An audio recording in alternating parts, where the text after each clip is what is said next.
December 2nd, 1993. A man is running across the rooftops of Medellin, his heart pounding as helicopters hover above. He knows this might be his last moment. This was the final day of Pablo Escobar, the world's most infamous drug lord. But how did a poor boy from Colombia rise to control 80% of the world's cocaine trade? And was he really just a criminal? Or something more? The true story of Pablo Escobar is darker than you think.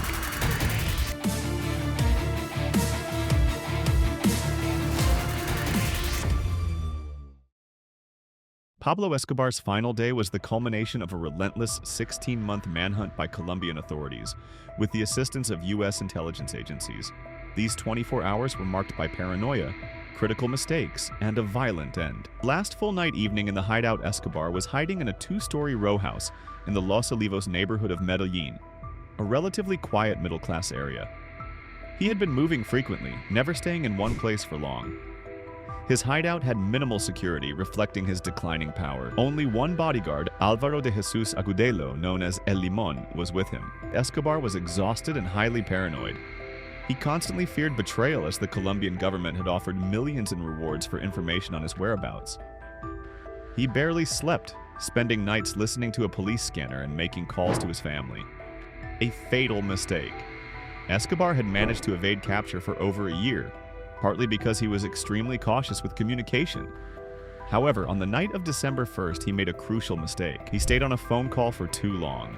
December 2nd, 1993, the final day morning, the phone calls that sealed his fate.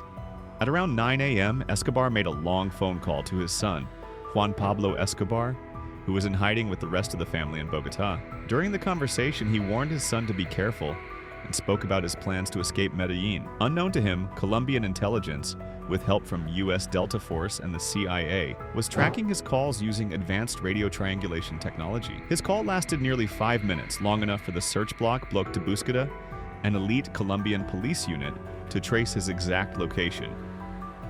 Search block mobilization.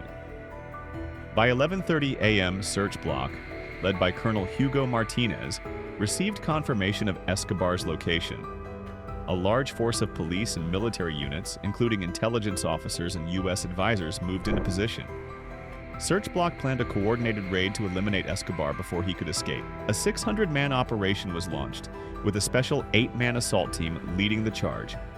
Search Block officers stormed the house while snipers covered the area. Escobar and El Limón tried to flee through a window onto the roof. The escape was short-lived. Colombian forces surrounded the house, cutting off escape routes. A fierce gunfight erupted as Escobar and El Limón fired back at the advancing police. El Limón was shot first, killed instantly. Escobar continued running across rooftops, desperate to get away. Escobar was hit multiple times.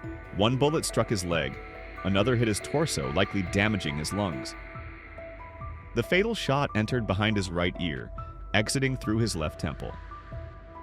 This final shot has been a subject of debate. The shot came from a police sniper. His family's claim: Escobar always said he would kill himself rather than be captured, and they believe he fired the final bullet himself. Escobar collapsed on the red-tiled roof, lying dead in a pool of blood. Search Block celebrates police and military confirmed Escobar's identity by checking his fingerprints. Officers posed for photos with his corpse, a moment of victory for the government.